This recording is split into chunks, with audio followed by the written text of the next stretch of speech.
Women and children, hungry and cold, are desperate to board those buses and escape the fighting. These are images of some of those evacuees alongside my next guest. Filmmaker and actress Carla Ortiz has been on the ground in Aleppo speaking with locals and capturing conditions in and around the city. Carla now joins us live. Good morning. Good morning. Thank you very much for having me in your show. Oh, I think that you're sharing a most important story. Before we dive into what you've been seeing in Syria, tell Americans why they should care what's happening in Aleppo. I think that many of us have been feeling extremely powerless about all the situation in Aleppo. We've been feeling angry and we've been feeling desperate, but we need to learn how to channel these feelings into real actions. And we need to really understand that these people have been going a very brutal war for over 6 years. And it's really time for us to take a decision as human beings and to understand and help these people reach the peace that they are really, really longing. I was able to be in Syria, not just in Aleppo, in the final days of how people have been evacuated from one part and the other. And we're so desperate for news and to help. And we feel this powerlessness that we are, spreading news that some of them are not, especially, and we're listening to all the people, and we try to interview all these other people, but I'm telling you, these are real footage of people leaving Aleppo. There was not mass shooting. Of course, there's mass bombing. There were 47 terrorist groups, plus the rebels, plus the Free Syrian Army. Everybody's bombing against everybody. This is why a war is never a good idea. Tell us, Carla, what life was like for some of these people simply trying to live their lives in the home that they probably inherited through generations. What was their life like? Well, you're talking about one of the oldest cities in the world. It has over 4,000 years.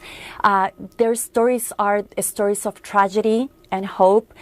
You would never understand unless you look at the eyes of a Syrian. Their message is actually of love, of peace and forgiveness, and rebuild their homes. And actually, it's very disturbing sometimes for us in the Western that we get this devastation from a different point of view, but they are absolutely sure that they are going to rebuild their homes. When people are crossing from the east to the west, the two words they had is Alhamdulillah and Allah Karim, which is God is generous, and thanks to God. And they tell you how they were starved, how they were deprived from education, how if they would dare to cross to any other side, the terrorists would kill them, how the little girls are being used for that sacred jihad, sexually abused.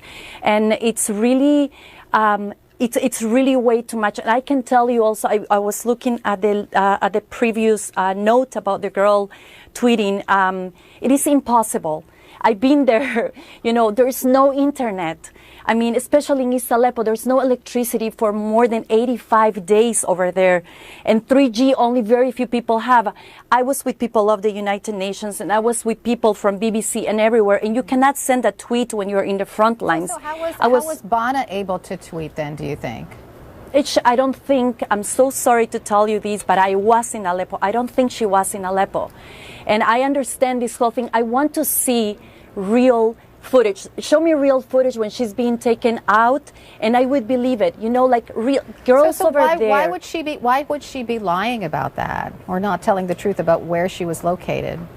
There are 47 groups, like I'm telling you. I was myself. There was a lot of attempts, and I was kidnapped twice, and they make you fearful. And there's a lot of, fearful, and there's a lot of families as well that are, you either do this or you say this or we're going to kill you. You're talking about people that behead people. You're talking about people that don't behave like us. Their human structures are completely different from us.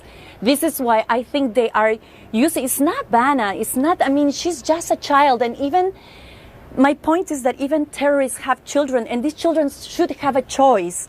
You understand? Mm-hmm. It's just massive. Everybody's dying. I understand why you might be suspicious, because also in your documentary you say that some of the people boarding those buses meant for evacuees are actually rebels or terrorists themselves.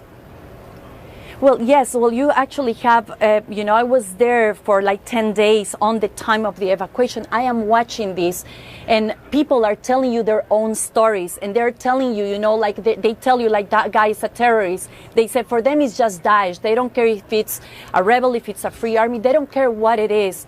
And the most important thing for us, is, like I was saying at the beginning, how can we channel now in real actions?